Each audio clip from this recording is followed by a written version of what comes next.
adik-adik semua, berjumpa lagi dengan Kak Devi. Di video kali ini Kak Devi akan membahas materi pola bilangan. Dan ini adalah materi kelas 8 SMP semester 1. Jadi buat adik-adik semua yang udah kelas 8 harus tonton video ini sampai selesai ya. Apa sih itu pola bilangan Kak Devi? Pola bilangan itu adalah susunan dari beberapa bilangan yang mempunyai pola tertentu. Contohnya seperti ini. Di sini ada beberapa bilangan 2, 4, 6, dan 8. Ini disebut sebagai pola bilangan karena mempunyai pola tertentu.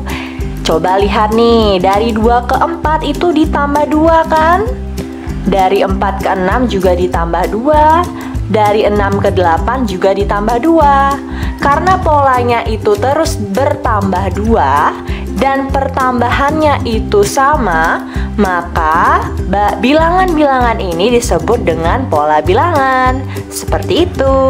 Oke, sekarang kita akan mengenal jenis-jenis pola bilangan. Yang pertama adalah pola bilangan ganjil. Kalian pasti udah tahu bilangan ganjil itu dimulai dari 1, kemudian 3, 5, dan seterusnya. Nah, sekarang misalkan kita mau cari bilangan ganjil yang kelima. Jadi kita tinggal lanjutin aja kan yang ini. Tapi kalau yang ditanya bilangan ganjil ke 100, nggak mungkin kan kita mau urutin satu-satu. Jadi tenang aja, ada rumusnya. Kita pakai cari dengan rumus UN 2n-1. Jadi di sini UN itu adalah suku ke N. Suku ke N. Jadi N-nya misalnya kita mau cari bilangan ke 100, berarti N-nya nanti 100 gitu. Jadi mau cari bilangan ke berapanya itu adalah N-nya. Kalau mau cari bilangan ke 100 berarti nanti U100. Jadinya nanti 2 dikali N-nya diganti 100 dikurangi 1. Berarti ini jadinya 200 min 1 sama dengan 199. Jadi bilangan ganjil ke 100 itu adalah 199 gitu. Jadi gampang kan, nggak perlu diurutin satu-satu, tinggal pakai rumus yang ini gitu. Yang kedua adalah pola bilangan genap. Jadi kalian pasti udah tahu juga kan, bilangan genap dimulai dari 2, 4, 6, dan seterusnya. Sama seperti tadi, kalau kita mau cari bilangan genap yang kelima, gampang aja, kita tinggal urutin aja. Tapi kalau kita mau cari bilangan genap ke 100, nggak mungkin juga kan kita urutin satu-satu, pasti bakal lama. Jadi kita pakai rumus UN sama dengan 2N gitu. Di sini sama ya. Di sini UN-nya itu adalah suku ke N, suku ke N. Jadi kalau tadi kita mau cari bilangan genap ke 100 berarti N-nya 100. Tinggal diganti N-nya jadi 100. UN jadi U100, 2N berarti jadi 2 kali 100 sama dengan 200. Berarti bilangan genap ke 100 adalah 200. Seperti itu. Oke adik-adik semua, tadi Kak Devi kelupaan nih. Di pola bilangan ganjil dan genap kita bisa mencari jumlah N suku pertama. Maksudnya, misalkan nih ada pola bilangan ganjil 1, 3, 5, 7, 9. Kita mau cari jumlahnya, jumlah 5 bilangan ganjil pertama. Jadi ini kan 5 bilangan ganjil pertama. Kalau cuma 5 kan gampang aja, kita tinggal jumlahin 1 tambah 3 tambah 5 tambah 7 tambah 9. Tapi kalau yang ditanya nanti jumlah 100 bilangan ganjil pertama, nggak mungkin kan kita hitung satu-satu. Nah cara mencari itu adalah menggunakan rumus N kuadrat. Jadi untuk mencari jumlah N suku pertama bilangan ganjil menggunakan rumus N pangkat 2.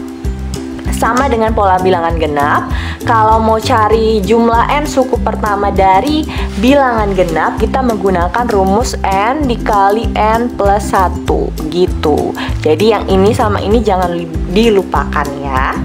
Oke, jadi jenis pola bilangan yang keempat adalah pola bilangan persegi. Di sini kalian bisa lihat kan bentuknya seperti persegi kan? Nah, jadi ini pola pertamanya itu 1, pola keduanya 4, pola ketiganya 9. Jadi 1, 4, 9 dan seterusnya. Sama seperti yang tadi, kalau kita mau cari pola bilangan persegi yang ke 100, yang ke 1000, nggak mungkin kan kita buat satu-satu. Jadi kita pakai rumus UN sama dengan N pangkat 2. Jadi N-nya itu adalah pola bilangan keberapanya ya, jangan lupa. Kemudian yang kelima adalah pola bilangan persegi panjang. Di sini pola bilangan persegi panjang dimulai dari 2, kemudian 6, kemudian 12, dan seterusnya.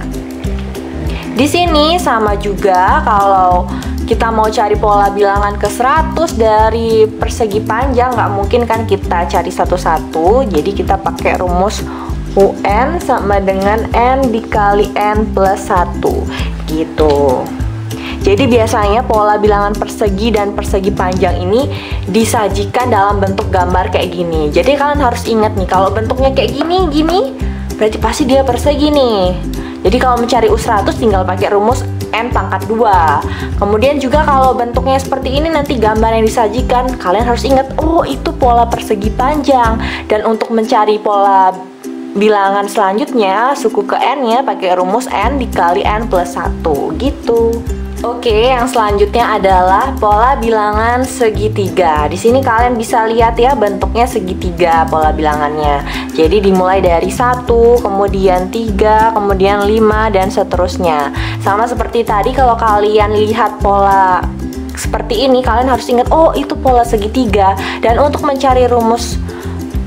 mencari suku ke N-nya, kalian menggunakan rumus UN sama dengan N dikali N plus 1 per 2. Jadi misalkan kalian disuruh cari suku ke 100, berarti pakai rumus ini, N dikali N plus 1 per 2. Tapi kalian harus ingat nih, kalau dia disajikannya seperti ini gambarnya, bentuknya seperti segitiga. Oke, pola bilangan yang ketujuh adalah pola bilangan Fibonacci. Di sini contohnya Kak Devi kasih nih 1, 1, 2, 3, 5. Kok bisa kayak gitu? Apa sih maksudnya Fibonacci? Jadi gini. Jadi ini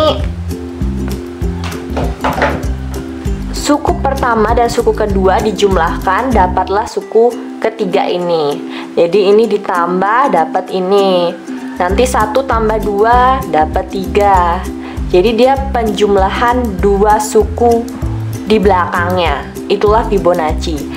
Nanti ini 2 tambah 3 jadinya 5. Lanjut 3 tambah 5 jadinya 8. 5 tambah 8 jadinya 13, dan seterusnya seperti itu.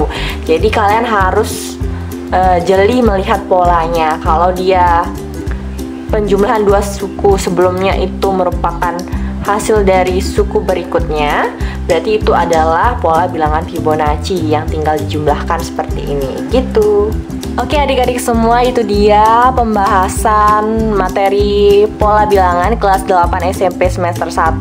Semoga bermanfaat buat kalian yang baru masuk kelas 8, yang masih belajar di rumah aja. Semoga membantu, dan pastinya di akhir video ini Kak Devi bakal kasih kalian latihan soal. Jadi jangan lupa dikerjakan ya, dan nantikan part-part selanjutnya dari materi pola bilangan ini. Sampai jumpa.